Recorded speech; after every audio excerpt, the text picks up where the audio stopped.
Hi, this is Satya. See me at jensatya.com, and today I'm going to talk about the testing that we're doing for COVID-19 SARS-CoV-2 and when we're doing which test and what each test means for you.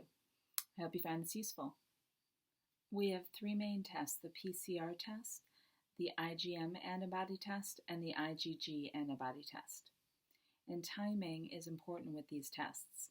Usually we start with the PCR test, which tells us if you're currently sick.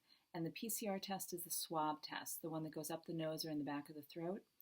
And we are looking with that test to gain information as to whether or not you currently have an infection. So you currently have the virus and it's active. Now the IgM antibody test is usually done next, and that is the antibody test when you are starting to create antibodies toward the virus. There is some discrepancy in literature as to when exactly we should do that test.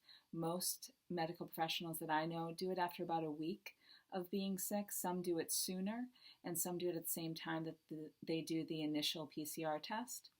So sometime in the beginning of infection is when we do the IgM antibody test. The IgG antibody test is the test that's going to tell us if you're creating antibodies toward immunity.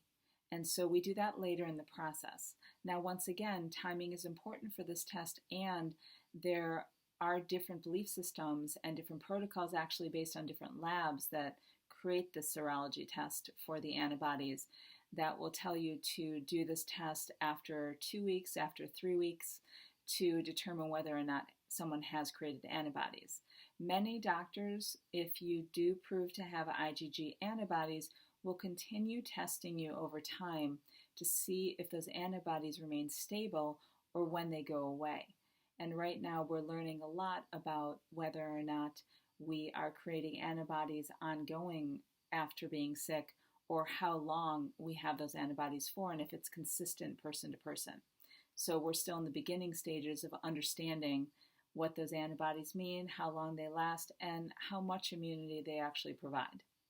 If your doctor believes that you've been sick for more than a certain period of time, perhaps a week or two, they may find it beneficial to do all three tests at once to determine how far along the process you are, because we're finding that some people are actually not proving for PCR tests after a week or two, and they're already jumping into IgM and IgG antibodies, whereas other people are proving for the PCR test for weeks before they're actually creating antibodies.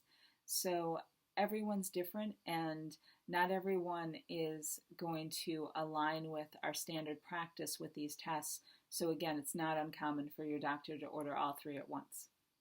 I hope this was useful in understanding these tests and when and why we use them, and I wish you good health. Blessings. Thank you for watching.